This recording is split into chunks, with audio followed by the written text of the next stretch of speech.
सारे youngsters garden में बातें कर रहे थे। तभी नेहा का कॉल बजता है। उसने कहा कि रिया का कॉल है। रिया चौधरी। वो आरव, राज और नेहा के कॉलेज में उनके साथ थी। आरव हैंडसम होने के साथ काफ़ी रिच और पॉपुलर भी था। जाहिर सी बात है, लड़कियां तो उसके पीछे पागल होंगी ही। उसी में एक रिया भी थी। आरव बाकी लड़कियों को तो भाव नहीं देता था, लेकिन रिया नेहा की बहुत अच्छी दोस्त थी, इसलिए रिया से काफ़ी बार मुलाकात हो जाती थी और रिया भी आरव के साथ फ्लर्ट करने का एक भी मौका नहीं छोड़ती। नेहा साइड में जाकर रिया से कॉल पर बात कर रही होती है और यहाँ पिया साक्षी के कान में फुसफुसाती है, ये रिया कौन है? तो साक्षी बोली, नेहा दीदी की दोस्त है। कॉलेज में भाई और सब लोग साथ में पढ़ते थे और कभी कभी वो नेहा दीदी के साथ हमारे घर भी आती थी और आरव भाई के साथ तो फ्लर्ट करने का बस मौका ढूंढती रहती थी हमेशा। पिया बोली, ओह मुझे तो वो नहीं पसंद, एकदम मेकअप की दुकान लगती है। साक्षी ने मुंह बनाते हुए कहा। पिया ने कोई जवाब नहीं दिया, लेकिन उसे ये सब सुनकर अच्छा नहीं लग रहा था। थोड़ी देर बाद नेहा सबके पास वापस आई। यार, वो रिया अपने कुछ दोस्तों के साथ यहीं शिमला आई है घूमने और मुझसे मिलने घर आना चाहती थी, तो मेरे मुंह से गलती से निकल गया कि मैं तुम्हारे यहाँ हूँ। अब उसे पता है कि तुम दोनों भी यहाँ हो, तो वो भी हमारे साथ घूमना चाहती हैं। मैंने कहा कि सबसे पूछकर बताती हूँ, तो अब क्या करे? तो आरव बोला, हाँ तो कोई बात नहीं, बुला लो उसे भी, सब साथ जाएंगे तो और मज़ा आएगा। राज बोला, हाँ क्योंकि दिन भर वो तेरे आगे पीछे जो घूमती रहती हैं, तुझे तो मज़ा ही आएगा ना आरव। हाँ तो अब मेरी पर्सनैलिटी भी ऐसी है, तो उसमें मेरी क्या गलती है? भाई तो बोल रहा है कि तेरी शादी हो गई है और भाभी यानी कि तेरी धर्म पत्नी यही तेरे सामने खड़ी है। राज ने आरव को घूरते हुए कहा। तो आरव ने एक बार पिया की तरफ देखा, जिसका मुंह थोड़ा सा उतरा हुआ था, और फिर अगले ही पल इधर उधर देखने लगा। अरे तो सिर्फ शादी ही हुई है ना, असली के पति पत्नी थोड़ी है हम, और पिया को भी उनके आने से कोई फर्क नहीं पड़ेगा। क्यों पिया, मैंने सही कहा ना? ज़रा बताओ इन सबको। आरव एकदम बेफिक्र होकर बोल रहा था। लेकिन पिया को तो ये सब सुनकर बहुत बुरा लग रहा था, क्योंकि उसे फर्क पड़ रहा था हर उस बात से जो आरब से जुड़ी हुई हो, लेकिन सबके सामने वो कुछ भी जाहिर नहीं करना चाहती थी, तो उसने ऐसे ही बोल दिया, हाँ भला मुझे क्या दिक्कत होगी, कोई बात नहीं। तो नेहा बोली, ठीक है, तो मैं फ़ोन करके उसे प्लान बता देती हूँ और एक बार पूछ लेती हूँ कि कितने दोस्त हैं उसके। इतना कहकर नेहा ने वापस रिया को कॉल लगा दिया। तभी साक्षी ने धीरे से फुसफुसाते हुए पिया से कहा, क्या भाभी, आपने मना क्यों नहीं किया? अब वो चिपकू दीदी आ जाएगी फिर से आरव भाई से चिपकने। पिया ने कुछ नहीं कहा, बस झूठी मुस्कान ला दी अपने चेहरे पे। राज ने भी आरव को धीरे से डांटा, तू ये क्या बकवास कर रहा था? असली के पति पत्नी नहीं हो भाई, तू भूल मत कि तेरी शादी असली की है, सारे रस्म रिवाज असली थे और तुम दोनों का रिश्ता भी असली है। तू कब समझेगा यार ये सब बात? तो आरब बोला, अरे यार छोड़ ना, फिर से बात शुरू मत कर। राज देख रहा था कि आरब कुछ भी मानने समझने को तैयार ही नहीं था। उसे अब पिया के लिए बुरा लग रहा था कि शायद आरब के साथ शादी करके उसकी लाइफ ख़राब हो रही है, लेकिन वो अपनी तरफ से पूरी कोशिश करना चाहता था। जो मिशन उसने और साक्षी ने मिलकर हाथ में लिया था, वो बात भूले नहीं थे दोनों। नेहा फ़ोन पर सारी बातें तय करके वापस आई। बात हो गई है, वो 4 लोग हैं, रिया के साथ उसकी फ्रेंड नैना और उसका मंगेतर, और हाँ रिया का कजन भाई राहुल, वो भी आ रहा है। तो राज बोला, राहुल? वही जो पूरा दिन गिटार लेकर लड़कियों के पास बैठकर गाने बजाते रहता था। तो नेहा बोली, तो राज बोला, वो क्यों आ रहा है? उसे किसने बुलाया?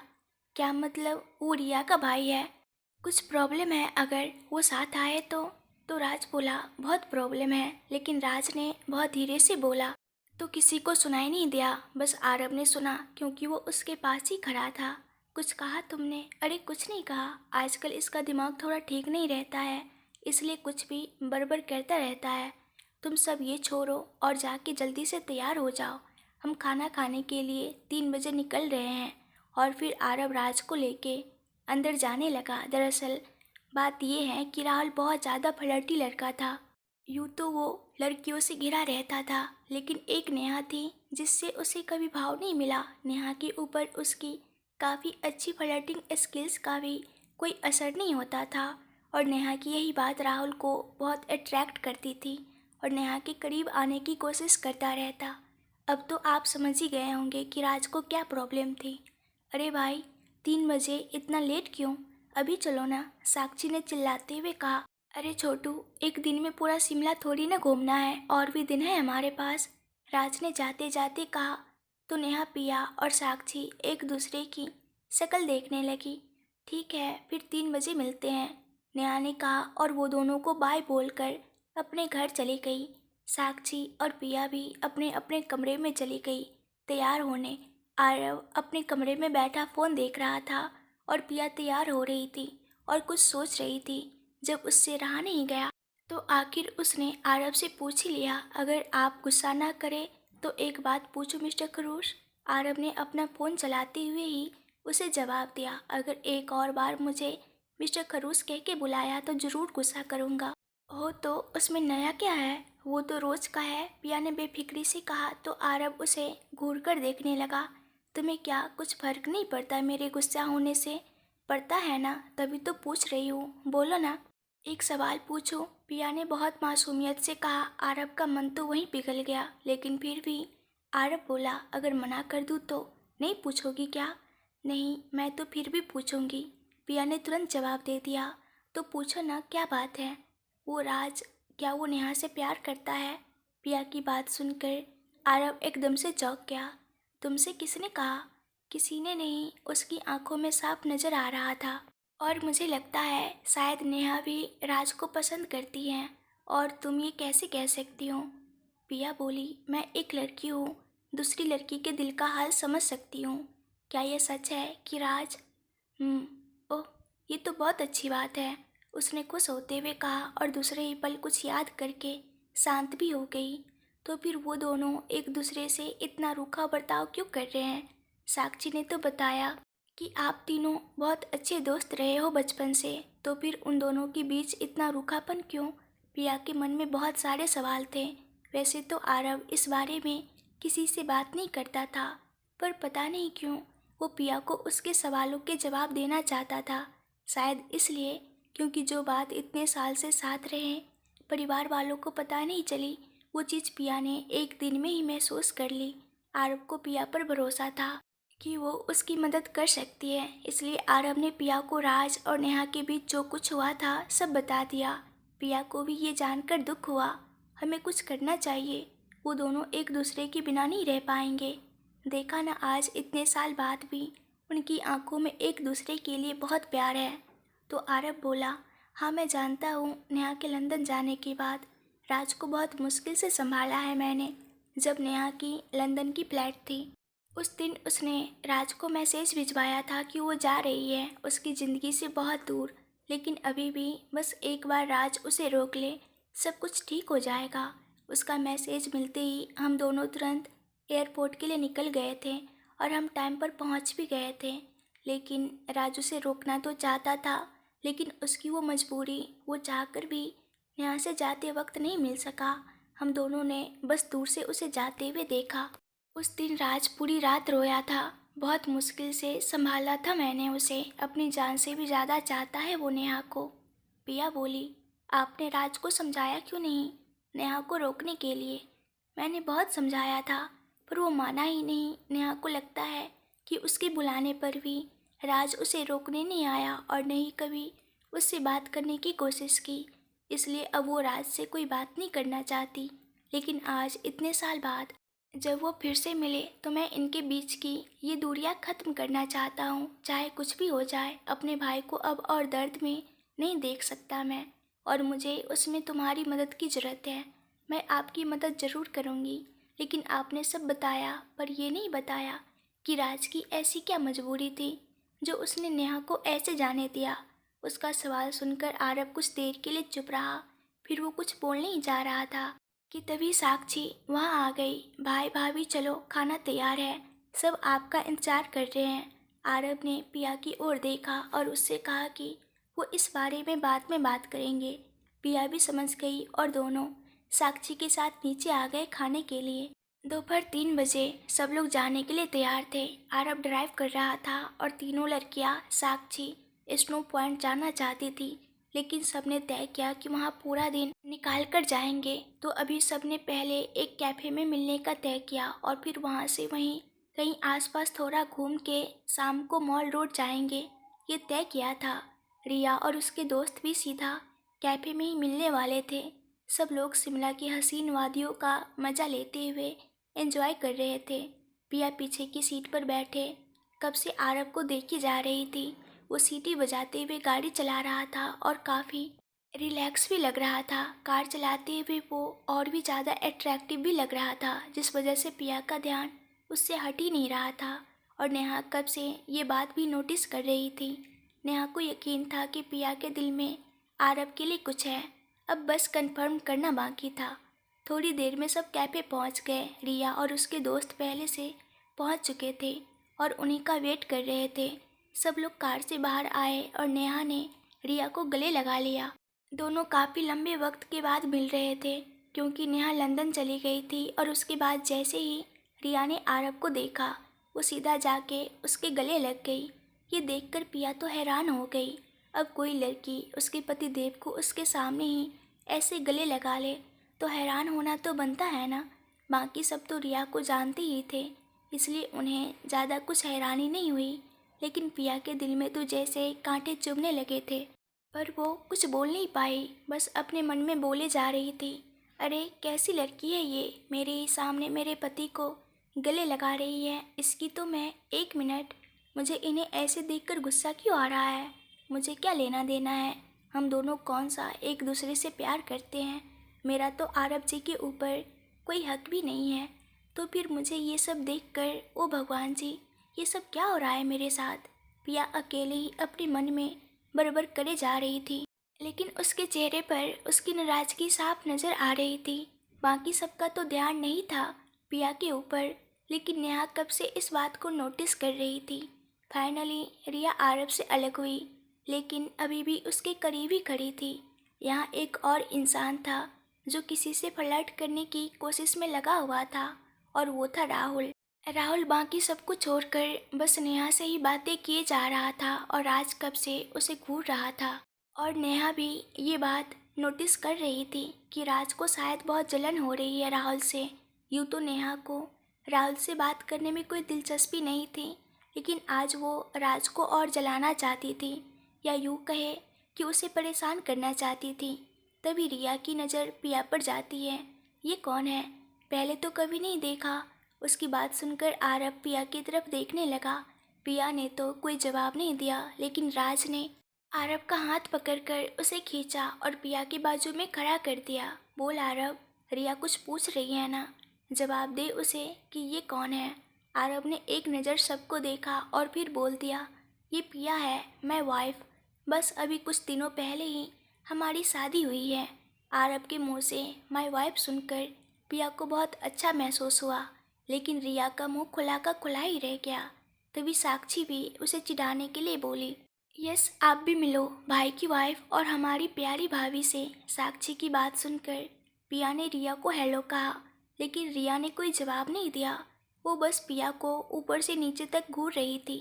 रिया के बाकी दोस्तों ने आरव को कॉन्ग्रेचुलेशंस कहा, लेकिन रिया अभी भी शायद सदमे में थी। ये क्या, तुमने शादी कर ली आरव और मुझे बताया भी नहीं, बहुत गलत बात है आरव। हाँ वो शादी जल्दीबाजी में हुई थी तो बताना रह गया।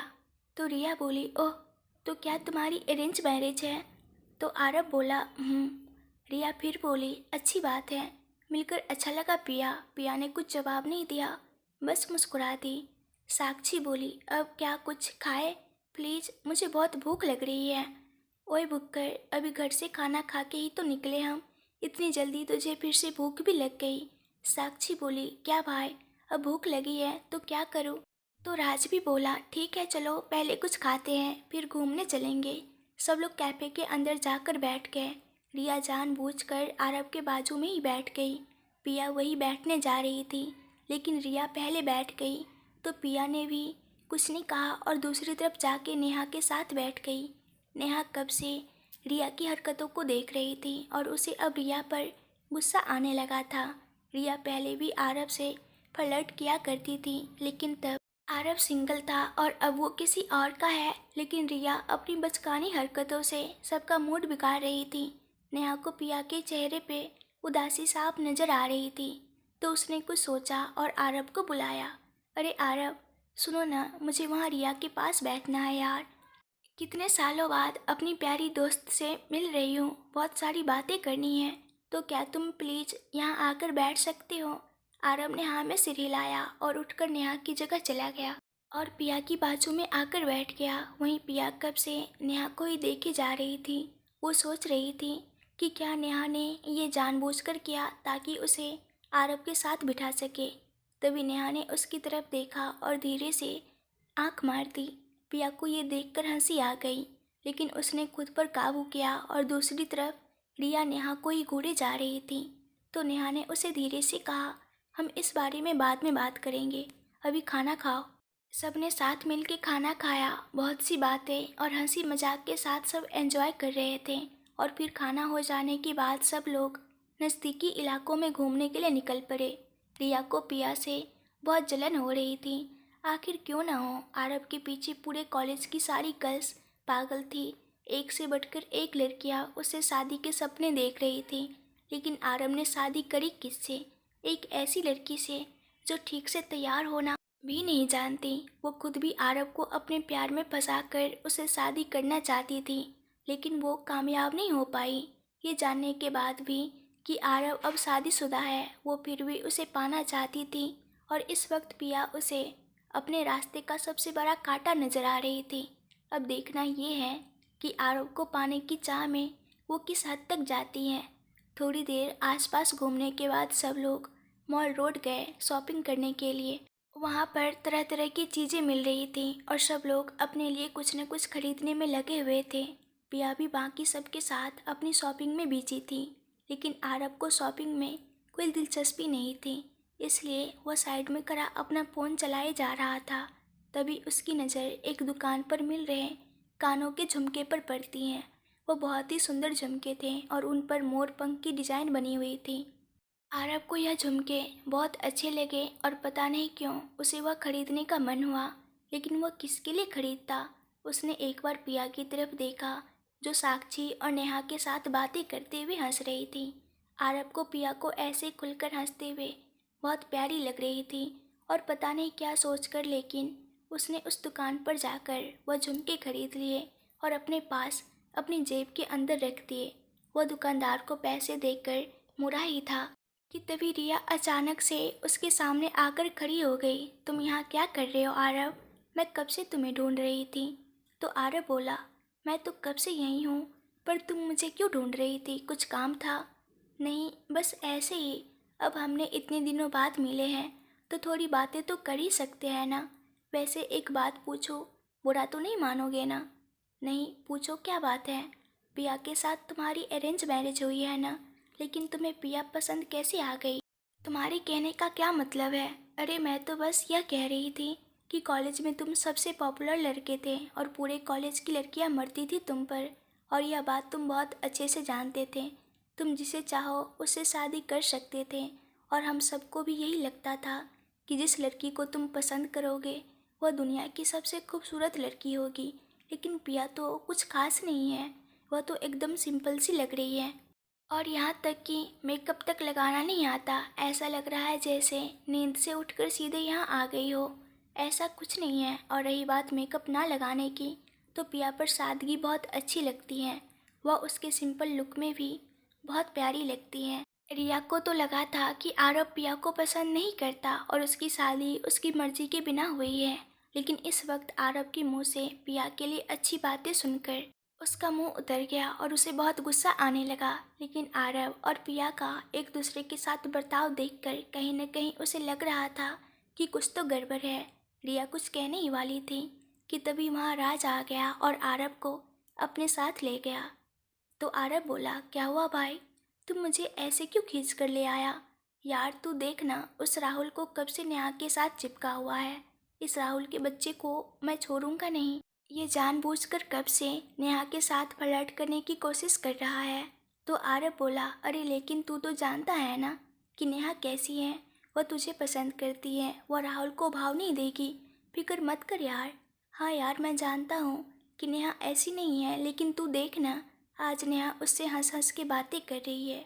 मैं कब से देख रहा हूँ। और जब मैं उन दोनों के पास गया तो नेहा वहाँ से चली गई और राहुल भी उसके पीछे पीछे उसके पास चला गया। और अभी भी वह दोनों साथ में शॉपिंग कर रहे हैं। तू समझ क्यों नहीं रहा मुझे कितना गुस्सा आ रहा है। अब उसमें समझाने की क्या बात है। तुझे कितना गुस्सा आ रहा है यह तेरे चेहरे पर साफ दिखाई दे रहा है। तो राज बोला, तो फिर नेहा को दिखाई क्यों नहीं देता कि मुझे गुस्सा आ रहा है। वह फिर भी राहुल से बातें किए जा रही हैं। तू शायद भूल रहा है कि तूने खुद ही उससे सारे रिश्ते तोड़े हैं। तो अब तू इस बारे में उसे कुछ भी नहीं कह सकता।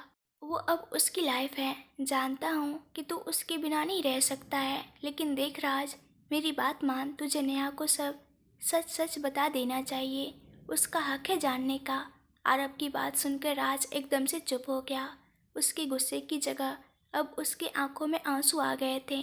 और इसी के साथ वो बीते हुए कल को याद करने लगा। फ्लैशबैक 4 साल पहले। आज राज बहुत खुश था और आरव के सामने वह नाच रहा था और आरव बेड पर बैठा कब से उसे देख रहा था। आज आरव भी बहुत खुश था राज को इतना खुश देखकर। भाई, मैं आज बहुत खुश हूँ यार। मैं नेहा से प्यार करता हूँ, बहुत प्यार करता हूँ, और मैं उसे बताने वाला हूँ कि मैं उससे कितना प्यार करता हूँ। शायद वह भी मुझसे प्यार करती है ना। वो मुझे मना तो नहीं करेगी ना। बोलना यार, मुझे थोड़ा थोड़ा डर लग रहा है। तो आरव बोला, अरे हाँ यार, बचपन से जानते हैं हम उसे, और उसकी आंखों में तेरे लिए प्यार साफ नजर आता है। तू बस उसे प्रपोज करने की तैयारी कर। हाँ, 3 दिन बाद उसका बर्थडे है और मैं उसके बर्थडे के दिन उसे सबके सामने प्रपोज करना चाहता हूँ। बहुत सही सोचा है तूने। उसका स्पेशल दिन और ज़्यादा स्पेशल हो जाएगा। राज ने खुशी से आरव को गले लगा लिया। उसने सब कुछ सोच रखा था, कब कहाँ कैसे क्या करना है। नेहा के बर्थडे के दिन सब कुछ। बहुत सालों से उसने अपने दिल का हाल नेहा से छुपा कर रखा था, लेकिन अब वो और इंतज़ार नहीं करना चाहता था। वो और आरव बैठकर उस दिन की तैयारी में बातें करने बैठ गया। तभी राज को एक ख्याल आया, तो उसने अपने विचार को आरव के साथ शेयर किया। भाई, मैं सोच रहा था कि नेहा को ऐसे सबके सामने प्रपोज करने से पहले मैं एक बार उसके मम्मी पापा से बात कर लूँ। अगर वह भी राजी हो गए और ये बात नेहा को बताएंगे तो वह बहुत खुश हो जाएगी, और वैसे भी वह अपने पापा के खिलाफ़ कभी नहीं जाएगी। तो क्यों ना हम सबसे पहले उसके पापा की ही परमिशन ले ले। आरव बोला, हाँ बात तो तेरी सही है, एक बार उनसे बात कर लेनी चाहिए तुझे। यार लेकिन थोड़ा डर लग रहा है। तू जानता है ना उसके पापा को कितने खड़ूस हैं। आरव बोला, हाँ लेकिन आंटी तो अच्छी है ना, और वह तो तुझे कितना पसंद भी करती हैं। जब देखो तब बेटा बेटा करती रहती हैं। हाँ, आंटी तो सच में बहुत अच्छी हैं। एक काम करता हूँ, पहले जाकर आंटी से बात करता हूँ, वह अंकल को मनाने में हेल्प करेगी। वैसे भी मैं डायरेक्टली अंकल से बात नहीं कर सकता। तो आरव बोला, परफेक्ट, एकदम सही रहेगा। ये तू जाकर पहले आंटी से बात कर, देखते हैं कि वो क्या कहती हैं इस बारे में। तो राज बोला, ठीक है, तो मैं अभी जाकर आता हूँ। अबे इतनी सुबह सुबह कहाँ जा रहा है यार। यार मुझसे इंतज़ार नहीं हो रहा है, मैं जा रहा हूँ। इतना कहते हुए राज खुशी से उछलता हुआ घर से बाहर की तरफ निकल गया, लेकिन तुरंत वापस आ गया और आरव को भी खींचते हुए ले जाने लगा। यार इतनी बड़ी बात मैं अकेले नहीं कर सकता, तुझे मेरे साथ चलना ही होगा। अरे ठीक है, आ रहा हूँ यार, खींच मत। और दोनों साथ में नेहा के घर जाने के लिए निकल गए। दूसरी तरफ Rathore house. Mister and Mrs Rathore सुबह सुबह हॉल में बैठे चाय की चुस्कियाँ ले रहे थे। नेहा को कुछ ज़रूरी काम था, तो वह सुबह सुबह ही अपनी एक सहेली से मिलने के लिए गई थी। तभी मिस्टर राठौर कहते हैं, सुनो, बहुत दिनों से मैं तुमसे नेहा के रिश्ते के बारे में बात करना चाहता था। मेरे ध्यान में एक बहुत ही अच्छा लड़का है, तुम क्या सोचती हो इस बारे में। नीता जी, मिसेस राठौर बोली, आपने तो मेरे मन की बात कह दी। मैं भी बहुत दिनों से यही सोच रही थी। नेहा अब बड़ी हो गई है, हमें उसके रिश्ते के बारे में सोचना चाहिए। वैसे एक लड़का तो मेरे नज़र में भी है, और मुझे लगता है कि आप भी शायद उसी की बात कर रहे हैं। सुभाष जी बोले, आप किसकी बात कर रही हैं? तो नीता जी बोली, पहले आप बताइए, आप क्या कह रहे थे? तो सुभाष जी बोले, मैं यह कह रहा था कि मेरी नज़र में एक लड़का है, वह अपने मिस्टर खुराना है ना, उनका बेटा। बहुत ही अच्छा लड़का है, यूएसए में अपनी पढ़ाई ख़त्म करके अभी अभी वापस आया है और खुराना जी के काम में बहुत मदद करता है, बहुत ही समझदार है, नेहा का बहुत ख्याल रखेगा। और खुराना जी तो अपने घर के ही हैं, नेहा को वो बिल्कुल रानी की तरह रखेंगे। नीता जी बोली, क्या खुराना जी की बेटी की बात कर रहे हो? लेकिन जी हाँ, क्यों, तुम्हें क्या लगा? तो नीता जी बोली, जी वह मैं। सुभाष जी बोले, बताओ तुम किसके बारे में बात कर रही थी? नीता जी बोली, अरे आप भी ना सब जानते हुए भी अनदेखा करने की कोशिश कर रहे हैं। किसी और के साथ रिश्ता जोड़ने की क्या ज़रूरत है? अरे राज है ना, वो नेहा को बहुत पसंद करता है और हमारी नेहा भी उसे बचपन से पसंद करती है। तो सुभाष जी बोले, तुम पागल तो नहीं हो गई हो नीता? तुम नेहा का रिश्ता उस राज के साथ जोड़ने के बारे में सोच भी कैसे सकती हो? तो नीता जी बोली, क्यों, क्या हो गया? क्या बुराई है राज में? इतना अच्छा लड़का तो है, बचपन से जानते हैं हम उसे, ऐसा क्यों बोल रहे हो उसके बारे में? तो सुभाष जी बोले, और नहीं तो क्या बोलूँ मैं? उस लड़के का अपना कोई वजूद ही नहीं है और ना ही परिवार का ठिकाना, उसके पास तो खुद का घर भी नहीं है। हम नेहा को उसके साथ कैसे भेज सकते हैं? तो नीता जी बोली, आप ऐसा क्यों कह रहे हैं? वह अनाथ नहीं है, आरव का परिवार उसे अपने बेटे की तरह ही रखता है और वह उन्हीं के साथ रहा है बचपन से। सुभाष जी बोले, बेटे की तरह रखते हैं नीता, लेकिन वह असली का बेटा तो नहीं है ना। और हमारी नेहा के लिए बहुत बड़े बड़े घरों से रिश्ते आ रहे हैं, मैं अपनी बेटी की शादी ऐसे लड़के के साथ कैसे कर सकता हूँ जिसके साथ उसका कोई भविष्य ही नहीं है? तो नीता जी बोली, पर वह दोनों प्यार करते हैं एक दूसरे से। बस नीता, अब इस बारे में और बहस नहीं होगी और मेरी बेटी मेरे खिलाफ कभी नहीं जाएगी, तो अब इस बारे में तुम भी भूल जाओ। नीता जी बोली, आप ऐसा करके हमारी बेटी की खुशियाँ छीन रहे हैं। राज एक बहुत अच्छा लड़का है, हम बचपन से जानते हैं उसे, बहुत खुश रखेगा नेहा को। इतने सालों से देखते आए हैं, उसकी आंखों में हमारी बेटी के लिए बहुत प्यार है और नेहा भी तो राज से। सुभाष जी बोले, बस अब बहुत हो गया, मैंने कहा ना इस बारे में कोई बात नहीं होगी। तो नीता जी बोली, लेकिन आप, नीता कुछ बोलने ही वाली थी कि अचानक से उनकी नज़र दरवाजे की तरफ जाती है। राज वहीं सर झुकाए खड़ा था और उन दोनों की बातें सुन रहा था। आरव भी राज के पास ही खड़ा था और सुभाष जी की सारी बातें सुनकर उसे बहुत गुस्सा आ रहा था। अरे राज, आरव, बेटा तुम लोग कब आए? नेताजी ने खड़े होते हुए बोला। सुभाष जी भी खड़े हो गए। उनकी बात का राज ने कोई जवाब नहीं दिया, लेकिन आरव ने कहा, जब मिस्टर खुराना राज के बारे में कड़वी बातें बोल रहे थे तभी। नेताजी बोली, ऐसा नहीं है बेटा, वो बस। सुभाष जी बोले, कोई कड़वी बातें नहीं कही है मैंने, सच्चाई बताई है, पर सच हमेशा ही कड़वा ही लगता है। आरव बोला, आपकी हिम्मत कैसे हुई ऐसा बोलने की कि राज का इस दुनिया में कोई नहीं है, उसका कोई परिवार नहीं है, यह मेरा भाई है और मेरे लिए यह मेरे सगे भाई से भी बढ़कर है और मेरे मम्मी पापा ने भी कभी मुझ में और इसमें फ़र्क नहीं किया है। सुभाष जी बोले, हाँ जानता हूँ कि तुम्हारे घर में यह सगी बेटे की तरह ही रहता है, लेकिन यह सब करने से सच्चाई बदल तो नहीं जाएगी ना कि वो एक पराया लड़का है। तो आरव बोला, बस बहुत हुआ, अब एक और शब्द भी आपने कहा तो। सुभाष जी बोले, क्या कहोगे? तुम मुझे तो रोक सकते हो, लेकिन इस पूरी दुनिया को कैसे रोकोगे? समाज में हमारी भी बहुत नाम है, अपनी बेटी का रिश्ता मैं ऐसे लड़के के साथ नहीं कर सकता। इसके पापा भी कंपनी में सिर्फ एक आम कर्मचारी की तरह ही काम करते थे और सब लोग यह बात जानते हैं।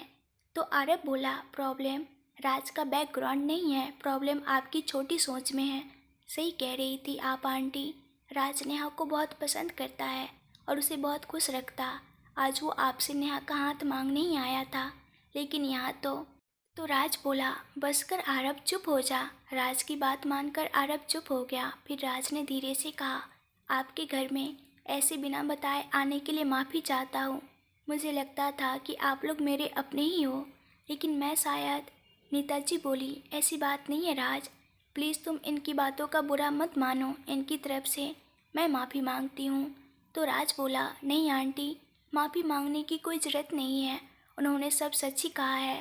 यह अपने बेटी की शादी एक ऐसे लड़के से क्यों करवाएंगे जिसके पिता सिर्फ एक आम कर्मचारी थे। शायद मैं ही पागल था जो सोच लिया कि आप खुशी खुशी मान जाओगे। मैं कैसे यह भूल गया कि इतने बड़े घराने के लोग हो आप लोग। भला अपनी इकलौती बेटी की शादी एक अनाथ से क्यों करोगे। तो आरव बोला, राज तू तो राज बोला, रुक जा आरव, आज मुझे बोलने दे। फिर राज ने आगे कहा, मैं नेहा से बहुत प्यार करता हूँ अंकल, उससे शादी करना चाहता था। सोचा था 3 दिन बाद नेहा का बर्थडे है तो उसी दिन उसे प्रपोज करूँगा, उसे अपने दिल की बात बताऊँगा। सारी तैयारी कर चुका था लेकिन तभी ख्याल आया आप लोगों का। सोचा कि एक बार आपको सब बता दूँ। अगर नेहा सुनेगी कि आप लोग शादी के लिए मान गए हो तो और ज़्यादा खुश हो जाएगी। बस इसीलिए यहाँ ऐसे आ गया। लेकिन मैंने सही किया ना, जो बिना बताए ऐसे आ गया। अपनी सच्चाई सुन ली आज, जो भूल चुका था।